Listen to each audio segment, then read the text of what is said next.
नमस्कार, कानपुर वार्ता में आपका स्वागत है। मैं हूँ आलोक पाल। कृपया इस चैनल को देखिए, लाइक कीजिए, सब्सक्राइब कीजिए। कंटेंट ठीक लगे तो शेयर भी कीजिए। आज बात इंडिया अलायंस की। इंडिया अलायंस का जो इस समय हाल है, वह कुछ इस तरह का हो गया है जैसे कि वह कब्र में चला गया हो। कल यानी 28 जनवरी को नीतीश कुमार ने इस अलायंस को कब्र में दफन कर दिया। यह जो कथित इंडिया अलायंस था, सच पूछिए तो इसमें केवल गांठें ही गांठें थीं। बंधन के नाम पर तो केवल पार्टियां बंधन महसूस कर रही थीं, और जब उन्हें यह बंधन कुछ ज्यादा ही महसूस हुआ तो अलग अलग राज्यों में अलग अलग तरह की घटनाएं घटित हुई और यह गठबंधन टूटता चला गया। अगर आप देखें तो खींचतान तो लगभग सभी राज्यों में है। उसके पीछे के कारण भी बहुत सारे हैं। सबसे ज्यादा खींचतान थी पश्चिम बंगाल में, और वहां पर एक स्थिति आई कि ममता बनर्जी ने सीधे सीधे कह दिया कि अब हमारा कांग्रेस पार्टी के साथ या किसी भी अन्य दल के साथ पश्चिम बंगाल में कोई गठबंधन नहीं होगा, कोई सीट शेयरिंग नहीं होगी। हालांकि उन्होंने कहा कि हम इंडिया अलायंस में अभी बने हुए हैं। अब इस बात का वैसे तो कोई मतलब है नहीं कि इंडिया अलायंस में बने हुए हैं, क्योंकि उनके अगर पश्चिम बंगाल में आप गठबंधन नहीं कर रहे हैं तो आपके होने ना होने का कोई मतलब नहीं है।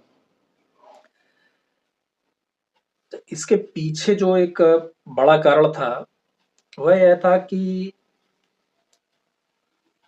कांग्रेस पार्टी जो पश्चिम बंगाल में या देश के अन्य बहुत सारे राज्यों में जहां उसका विभिन्न दलों के साथ गठबंधन होना है, उसका दावा था मुस्लिम मतदाताओं पर।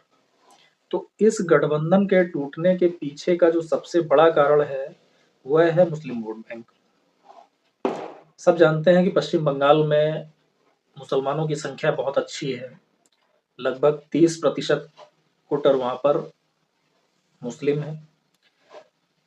ममता बनर्जी ये नहीं चाहती थी कि कोई भी दल जिसके साथ वह गठबंधन करें तो वह बहुत सारे सीटों पर मुस्लिम मतदाताओं पर अपना दावा करे। कांग्रेस पार्टी पश्चिम बंगाल में जिन सीटों को चाहती थी, वह सभी सीटें मुस्लिम बाहुल्य सीटें थीं, जिसके चलते ममता बनर्जी को लगा कि अगर यहाँ पर इनके साथ कोई गठबंधन किया तो कल को यह मुस्लिम मतदाता हमसे छिटक सकता है। और यह बात तय है कि अगर मुस्लिम मतदाता टीएमसी से अलग हो गया या कुछ प्रतिशत भी टीएमसी से अलग हो गया, तो फिर टीएमसी का पश्चिम बंगाल में बीजेपी से मुकाबला करना लगभग असंभव हो जाएगा, क्योंकि हिंदुओं का एक बहुत बड़ा वोट बैंक बीजेपी के पक्ष में पिछले 2 चुनावों में, चाहे वह लोकसभा हो चाहे वह विधानसभा हो, मत दे चुका है।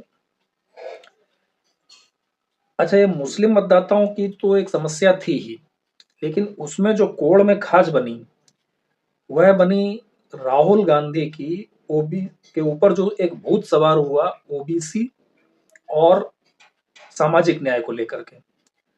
अब जेडीयू हो, आरजेडी हो, समाजवादी पार्टी हो, या इसी तरह के और दल हो जो जनता दल से अलग होकर के बने थे, तो ये लोग ये कभी बर्दाश्त नहीं करेंगे कि कोई भी पार्टी उनके इस नैरेटिव में हिस्सेदार बने। और उन लोगों को यह लगता है कि जो फसल उन्होंने या उनकी पार्टियों के जो पूर्व में नेता रहे हैं उन्होंने तैयार की है, उस फसल को कोई और उड़ा ले जाए। खासतौर से अगर यहाँ पार्टियों को लेकर के बात करें तो RJD, JDU, Samajwadi party, Bahujan Samaj party, या इसी तरह की अन्य पार्टियां जहां जहां इस तरह के समीकरण बनते हैं, तो वह कतई नहीं चाहेंगे कि कांग्रेस पार्टी उनके द्वारा तैयार की गई फसल को उड़ा ले जाए। तो एक कारण यह बना। अब बिहार में आरजेडी की कुछ मजबूरियां हैं। मजबूरी में जो सबसे बड़ी मजबूरी है वह यह है कि बिहार में भले ही मुस्लिम मतदाता आरजेडी के साथ चिपका हुआ हो और यादवों का एक अच्छा खासा वोट बैंक भी हो, लेकिन अकेले आरजेडी बीजेपी का मुकाबला करने में सक्षम नहीं है। कांग्रेस बिहार में काफी कमजोर होने के बावजूद लगभग 5-6% वोटों पर अपना दखल रखती है, या यूं कह लें कि 5-6% वोट उसके पास है। और जिस तरह के कड़े मुकाबले बिहार में हो रहे हैं, तो उसमें 5-6% वोट बहुत ज्यादा मायने रखता है। तो एक तो कारण ये है। दूसरा कारण ये है कि जैसे अभी 1.5 साल पहले आरजेडी ने नीतीश कुमार के साथ एक समझौता कर लिया और नीतीश कुमार को अपने पाले में कर लिया। लेकिन नीतीश कुमार का चरित्र पिछले लगभग 10 साल में इस तरह का हो गया है कि उनके ऊपर कोई भी पार्टी भरोसा नहीं कर सकती, चाहे वह बीजेपी के साथ रहे, चाहे आरजेडी के साथ रहे, या किसी अन्य दल के साथ रहे। तो कोई भी पार्टी नीतीश कुमार के ऊपर अब भरोसा नहीं कर सकती। तो चूंकि नीतीश कुमार भरोसे के आदमी नहीं रहे हैं, इसलिए अब स्थिति यह हो गई है कि आरजेडी को कांग्रेस चाहिए ही चाहिए। साथ ही साथ आरजेडी को कम्युनिस्ट पार्टियों का भी साथ चाहिए। उनके पास भी एक ठीक ठाक वोट बैंक, जितनी भी सारी कम्युनिस्ट पार्टियां हैं वहां पर सीपीआई एमएल का ज्यादा जोर रहता है। तो सीपीआई एमएल हो या सीपीआई एम हो या सीपीआई हो, तो इन सारी पार्टियों का मिला करके करीब 4-5% वोट इनका भी रहता है। तो आरजेडी के पास जो एक छोटा गठबंधन रहता है, वह आरजेडी के वोट में 9 से 10% का इजाफा कर देता है। इसके चलते आरजेडी कांग्रेस को छोड़ करके नहीं जा सकती है, अन्यथा इन परिस्थितियों में सबसे पहले तो आरजेडी ही कांग्रेस को लात मारती।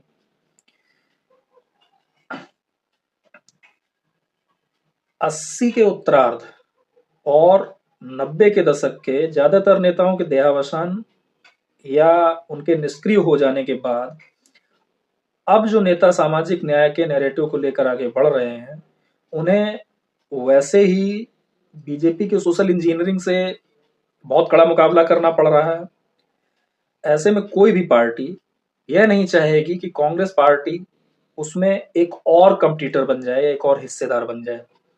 तो इसके चलते जो उत्तर प्रदेश में स्थितियां उत्पन्न हुई, उन्होंने अखिलेश और राहुल के बीच में एक अच्छी खासी खींचतान कर दी। जिस तरह से राहुल गांधी पिछले लंबे समय से, या यूं कह लें कि कई महीनों से, जातिगत जनगणना, ओबीसी के अधिकारियों की संख्या, इन सब चीजों को लेकर के तरह तरह की बातें कर रहे हैं, तो उसको लेकर के लगता है अखिलेश यादव को कि जो सामाजिक न्याय का नैरेटिव है, वह तो उस पर एक मतलब कब्जा करने की कोशिश कर रही है कांग्रेस। जबकि इतिहास रहा है कि कांग्रेस ने कभी भी कम से कम ओबीसी को तो सपोर्ट नहीं किया है। अब पिछले कुछ समय में ऐसी परिस्थितियां बनी हैं कि उन्हें ओबीसी को लेकर के आगे बढ़ना पड़ रहा है, लेकिन चाहे वह ओबीसी के आरक्षण की बात हो, शिक्षा में आरक्षण की बात हो, नौकरियों में आरक्षण की बात हो, या ओबीसी कमीशन बनाने की बात हो, कांग्रेस ने कभी भी इस तरह की चीजों का साथ नहीं दिया।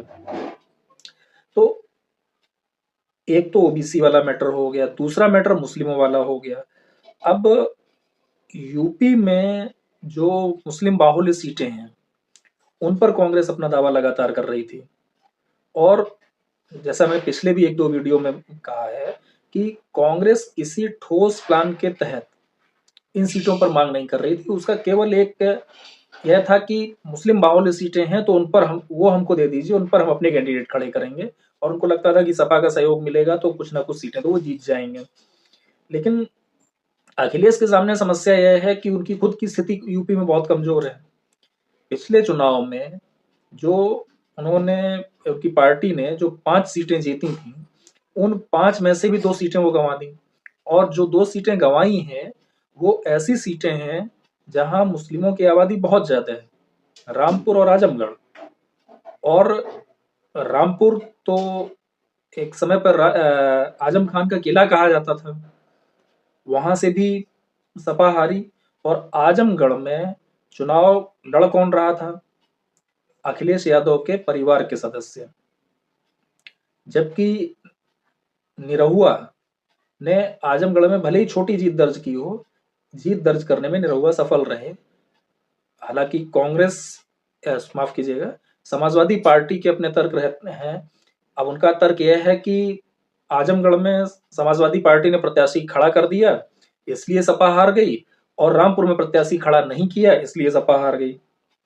तो अब कुल मिला के स्थिति यह है कि उनके पास केवल 3 लोकसभा सीटें हैं, जिसमें से मैनपुरी सीट पर डिम्पल यादव सांसद हैं, और जो 2 अन्य सीटें हैं मुरादाबाद और संभल, वहां पर 2 स्थानीय मुस्लिम नेता कैंडिडेट हैं।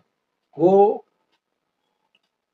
शायद सपा के बजाय किसी और पार्टी के टिकट पे चुनाव लड़े होते, और जिस तरह से बीएसपी के साथ मिलकर चुनाव लड़े थे, तो उस स्थिति में वो वैसे भी चुनाव जीत सकते थे। कांग्रेस के टिकट पे होते, आरएलडी के टिकट पे होते, किसी के भी टिकट पे होते।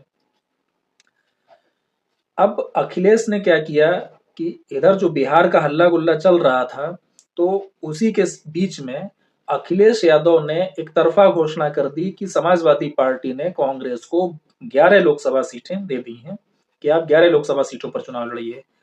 अब अभी तो मतलब तूफान के पहले वाला सन्नाटा है एक तरह से। कांग्रेस पार्टी खुलकर इस माहौल में न तो इसको स्वीकार कर पा रही है और ना ही इसको नकार पा रही है।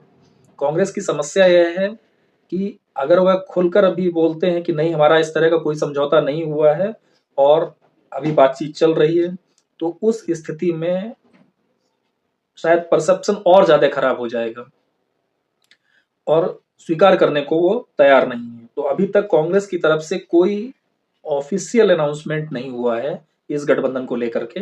हालांकि समाजवादी पार्टी के खुद अखिलेश यादव ने ट्विटर पर पोस्ट करके 11 लोकसभा सीटें कांग्रेस को देने का ऐलान कर दिया है। अब वो 11 लोकसभा सीटें कौन सी होंगी, यह देखने वाली बात होगी। और अगर बात बिहार की करें, तो बिहार में तो नीतीश कुमार, जो कि इस पूरे अलायंस के आर्किटेक्ट थे, तो उन्होंने क्या किया कि काफी समय तक तो इंतजार किया, और जब उन्हें लगा कि इस गठबंधन में कोई भी पार्टी लोकसभा चुनाव को सीरियसली ले ही नहीं रही है, तो उन्होंने उस गठबंधन से बाहर आने का इरादा कर लिया। बाकी उनके साथ कुछ व्यक्तिगत घटनाएं भी घटित हुई, जहां पर उनका अपमान बहुत ज्यादा हुआ, तो एक वो कारण बन गया। कांग्रेस का चुनाव को लेकर सीरियस ना होना दूसरा कारण बन गया। इन सब चीजों के चलते नीतीश कुमार सीधे सीधे अलायंस से ही बाहर हो गए। उन्होंने बिहार की सरकार भी भंग कर दी, इस्तीफा दे आए, और बीजेपी के साथ मिलकर उन्होंने बिहार में नई सरकार बनाई, और अब वो उस अलायंस का हिस्सा हो गए हैं जिसके हिस्सा वो 1996 से थे। बीच में एक दो बार उन्होंने भागदौड़ की है, कलाबाजी, तो एक पर्याय बन गए हैं नीतीश कुमार। तो अब बिहार में नीतीश कुमार के इस इंडिया अलायंस से बाहर आ जाने के बाद आप यह मानकर चल सकते हैं कि नीतीश कुमार ने इस इंडिया अलायंस को कब्र में दफन कर दिया है, और अब जो कुछ भी ये अलायंस बचा है वह जो 2019 में यूपीए था, उस यूपीए जैसी स्थिति में भी नहीं है। और मुझे तो लगता है कि शायद उस अलायंस का 2024 के चुनाव में सरवाइव कर पाना भी बड़ा कठिन हो जाएगा। यह बात मैंने पहले भी कही है कि अगर यही स्थिति बनी रही जो अभी चल रही है, तो कांग्रेस के लिए तमिलनाडु में भी एक बड़ी समस्या आएगी। और अगर तमिलनाडु में कुछ इस तरह की खटपट होती है कांग्रेस और डीएमके के बीच, तो यह भी संभव है कि 2024 की लोकसभा में कांग्रेस प्रमुख विपक्षी दल न रहे। उसकी जगह पर डीएमके एक दल है जो लगता है कि बहुत अच्छी सीटें जीत करके आएगा। तो डीएमके को छोड़ करके और तो कोई दल ऐसा नहीं है। अगर डीएमके बड़ी संख्या में सीटें नहीं लाता है तो फिर तो कांग्रेस ही सबसे बड़ी पार्टी होगी। लेकिन अगर डीएमके और कांग्रेस के बीच में कोई खटपट होती है तो डीएमके लोकसभा में मुख्य विपक्षी दल की भूमिका निभा सकता है। लेकिन ऑफिशियली तो उसका नेता जो है नेता प्रतिपक्ष नहीं होगा, लेकिन मुख्य विपक्षी दल की भूमिका में डीएमके आ सकता है। क्योंकि पश्चिम बंगाल में मुझे लगता है कि इस बार के लोकसभा चुनाव में बीजेपी सबसे बड़ी पार्टी बनकर के उभरेगी। तो ऐसी स्थिति में टीएमसी की संख्या 20 से नीचे ही आने की संभावना है। तो टीएमसी हो नहीं सकती और बाकी कोई राज्य इतना बड़ा है नहीं जहां से कोई पार्टी इतने ज्यादा सदस्य लेकर के आ जाए कि वह कांग्रेस से बड़ी पार्टी हो जाए और मुख्य विपक्षी दल की भूमिका निभाए। आज की चर्चा में इतना ही। इस वीडियो को देखने के लिए बहुत बहुत धन्यवाद।